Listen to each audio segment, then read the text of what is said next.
Bonjour à tous, dans cette vidéo je vais vous donner 3 manières de dire je dois en anglais. La première ça va être avec have to. Donc pour ça il va falloir conjuguer le verbe have, donc c'est l'auxiliaire avoir en fait. I have, you have, he, she, it has, we have, they have. Derrière vous allez rajouter to et un verbe. Par exemple, I have to go, je dois partir, je dois y aller si vous préférez.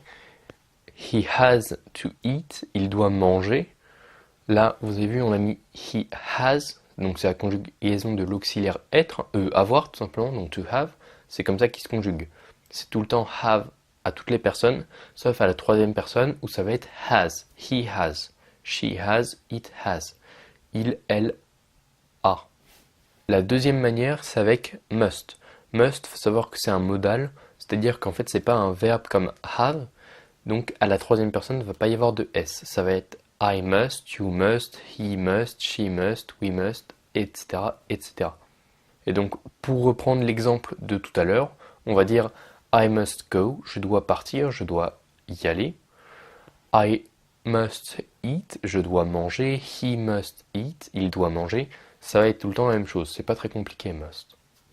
La troisième méthode, c'est avec gotta, donc c'est de l'argot américain, donc évitez de l'utiliser dans un contexte assez formel.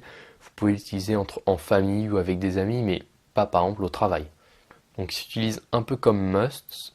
Ça va être I gotta, you gotta, he, she, it gotta. Et donc vous rajoutez le verbe après. Par exemple, I gotta go, je dois y aller, je dois partir. On prend les mêmes exemples pour pas se compliquer. He gotta eat, il doit manger. Bon, celui-là il est pas très compliqué non plus, mais encore une fois, ne l'utilisez pas par exemple au travail ou dans un contexte formel. C'est vraiment que c'est assez familier, c'est de l'argot. Donc voilà, on récapitule. Le premier c'est have to, donc on conjugue l'auxiliaire have, donc le verbe avoir.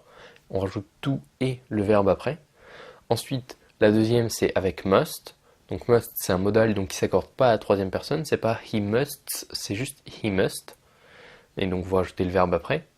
Et la troisième méthode, c'est gotta. Donc gotta, c'est de l'argot, donc évitez de l'utiliser dans tout ce qui est assez formel.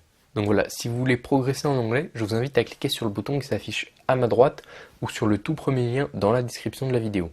Comme ça, en fait, je vais vous envoyer 1 heure de vidéo offerte pour apprendre l'anglais. Je vais vous parler de grammaire, de prononciation, de vocabulaire, de compréhension, de choses comme ça. C'est vraiment un kit pour se remettre à l'anglais ou s'y mettre si vous n'en avez jamais fait avant. Donc pour le recevoir, vous cliquez soit sur le bouton à ma droite, soit sur le tout premier lien dans la description de la vidéo.